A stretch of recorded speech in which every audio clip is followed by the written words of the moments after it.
So recently we shipped our first multiplayer game. Now this is a game that is not standalone. It's a game that's embedded into another app which already is sizable on the Play Store and the App Store. To be specific, that app's name is Scenes by Avalon and it has over 85,000 downloads on both the stores combined. Now the game we built is sort of like a metaverse-like experience where it sort of augments any community app that you throw this into. It essentially allows you to crawl around or walk around in a 2D space and talk to your friends in real time. Now the first thing I wanted to bring up is the fact that building a multiplayer game is pretty hard, right? So let me give you an example. When you're building a single player game, let's say you're building an RTS, right?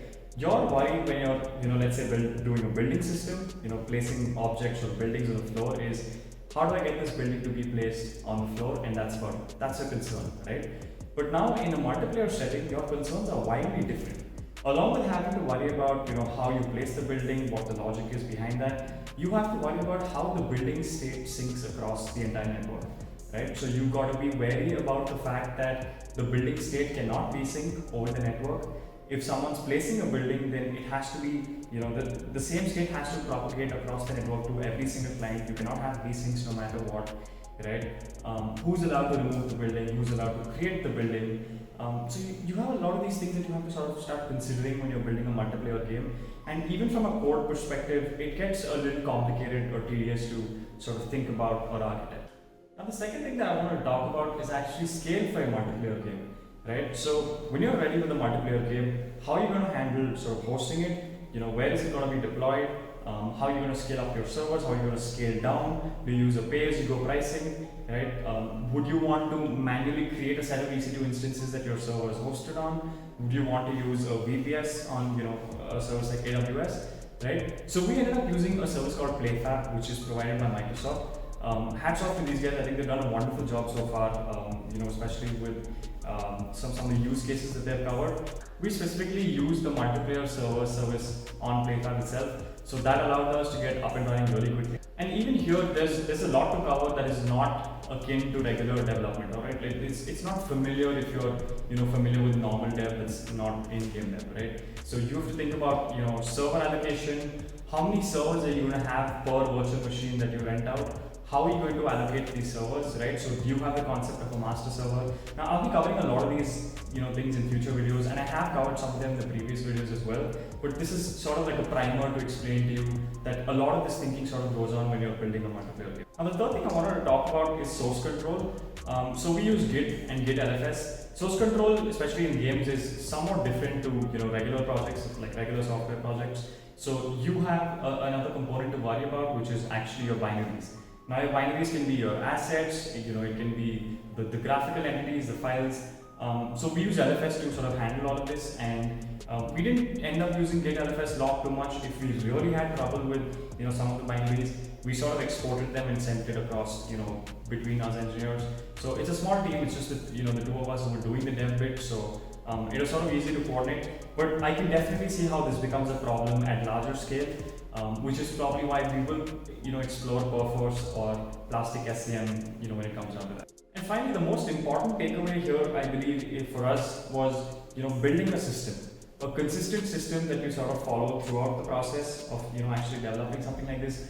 One consistent art pipeline, one consistent naming convention. Some of the patterns that you have to follow as well, the game programming patterns, I think are super important here. I'm going to recommend a book which I'm going to put in the description. It's actually Robert Nystrom's game programming book, so I think that was great, when it comes to sort of reading about common patterns in game development. Right, so what are the regrets, right? We've covered the learnings, but what do I really regret in this project that we could have done better? There are two things in specific. The first thing is actually we didn't set up a CI/CD pipeline for this project.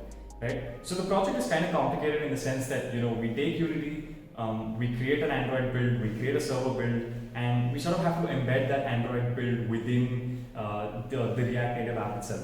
Reminder, the parent app is built within React Native, right? So we didn't have a consistent CI/CD process where we sort of automate away the whole process of building and then sort of sending the Unity export over to the parent apps developers themselves. So we had a lot of issues there, and a lot of the building happened on our local systems. So that ate away at a chunk of development time, which I wouldn't recommend to anyone. And finally, The most important thing I want to cover, and this is sort of our biggest regret, is that we ended up testing only the happy parts, right? And first of all, testing in multiplayer is somewhat of a nightmare, right? Especially if you're building like a fast-paced game. I reckon it's easier to test if you're building a game like this, which is somewhat straightforward to test. But if you're building something like an FPS or a TPS or an RTS or anything similar, it gets really, really difficult to test, right? And as developers, we sort of segue into testing just the happy parts, right? Which is really convenient, but convenience really doesn't serve a purpose, especially when you're building multiplayer games.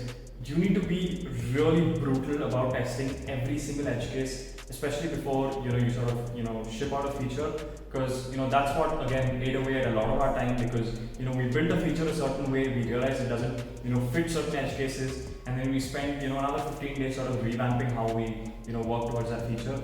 At the end of the day, for multiplayer games, you want to keep things really simple. You do not want to be writing too much netcode, right? If that's something you want to take away from this video, your goal is to write as little netcode as possible, right? If you can manage to do that, then you have lesser moving parts to worry about, and this process will be a whole lot easier. So that's about it for this video, guys. Thank you so much for sticking around. If you like this video, drop a like. If you like my channel, drop a subscribe. That would be tremendous for what we're doing here. In the future, I plan on covering multiplayer games in great detail, how you would sort of approach building one, the architecture behind it, some more specific tutorials, and also some devlogs of what we're building that's coming up in the future. So if you like all of this, stay tuned. I'll see you in the next one.